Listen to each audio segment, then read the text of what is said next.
We're talking about unaliving and napping people on a large scale, on a very bigger perspective, on a national perspective. And one sponsored, fanatic, religiously inclined individual is going to pick isolated cases and is now using it as a counter propaganda to actually prove that what is alleged is not true. Let me throw an open challenge to you. Show me only one, where you have found other religion or other people calling on the name of the God of whatever, or the God of whatever, napping people or unaliving people on the basis of that God. Can you show me one? And if you are to pick isolated cases, when we talk of isolated cases, we refer to it as a natural phenomena, right? Natural phenomena in the sense that human beings can never be the same. Some will think this way, some will think this way. But what happened to a group of people, a large group of people, that thinks that this thing they are doing is for God, and that is why they are doing what they are doing? Show me one. I'm challenging sponsored fanatics. So show me one. Show me one where you have seen that. And let's ask ourselves, is it a coincidence? Is it a coincidence?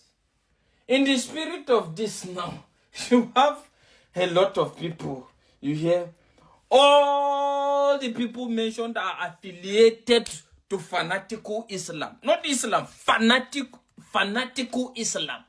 Is it a coincidence? Is it a mistake? Or there is something informing that? The last time you come and the next time you come and open your mouth and be bamoosing this rubbish to justify that what is equally going on here is equal to what is going on here, think before you come and say that rubbish. I'm telling you. Hello and welcome. My name is Magnus Soraka. This is Woto TV. Have you noticed that ever since the United States of America designated Nigeria as a country of particular concern and categorizing Nigeria as having genocidal intents towards Christians in Nigeria, rather than us to see a sharp response or positive response towards that description, it appears the unalivings and the kidnappings and the genocidal resolve is even far worse than it is before now. Generals have been beheaded. Pastors have been beheaded. In fact, communities are very recently. I heard 25 schoolgirls were kidnapped. So what exactly is going on? What is the end game here? What is actually playing out? Remember, I said some time ago, could it be that Tinubu and the Fulani oligarchs, was there an agreement entered into? Because Tinubu has been very, very passive and nonchalant about the unalivings of citizens of this country, Christians in particular. Please let no one downplay the fact that the intent or the intention or the emphasis is on Christians. I will not be too politically correct not to draw attention to that fact. So what exactly is the gameplay? Because I like to think, I have a burdened brain that, that wants to exercise its thinking capacity, that is. What exactly is going on? Why is it that after America issued a threat of coming to Nigeria to save Christians, we expect that these radical Muslims will, sheath their swords, but rather than do so, it's like they have intensified their resolve to even slaughter more Christians, more kidnappings, and more unalivings. What is exactly the end game here? Here is what I think. I think actually these people, they want America to bring the war to them. They want America to bring the war to them.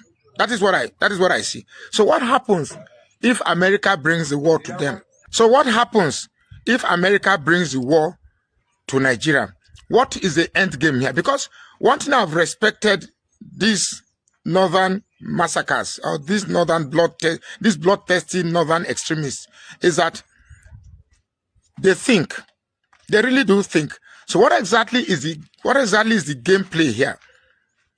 Here is what I think. I think they want America to come. Let's not forget that they don't value their lives. They don't. I've been in Jos here. I've seen countless of suicide. But if they tell me in this my lifetime that I witnessed Nigerians engage in suicide bombing, but I saw it with my naked eyes. The one I particularly saw was in a church. The man drove in with a car, Toyota, one of these small Toyota one-door car. The car was laced with explosive, and he was smiling. When they asked him, "What did you come to do?" People went to the car. "What did you come?" He was smiling.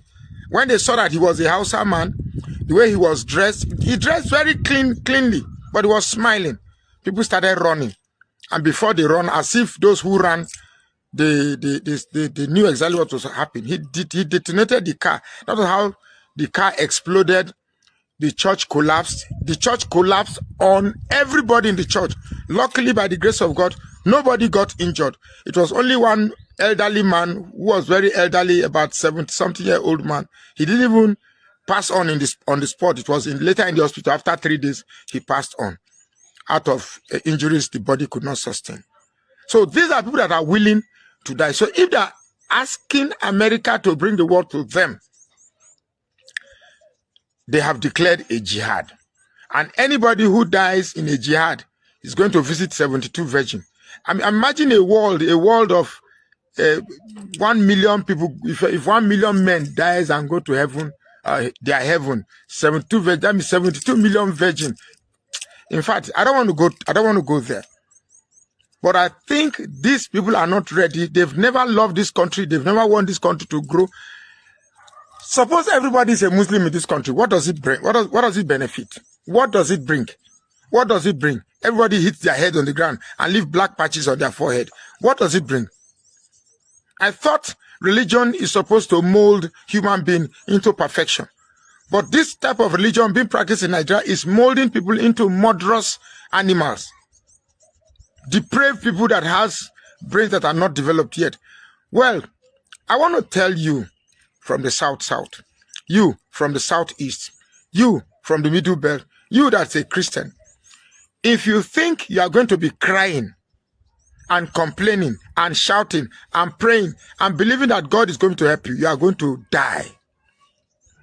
Your life will just be short-lived. You have to be prepared to defend yourself. This is a country whereby we are told that even if you defend yourself and you succeeded in unaliving those that have come to unalive you, you will still be unalived. Can you beat that? Can you beat that? A general was unalived.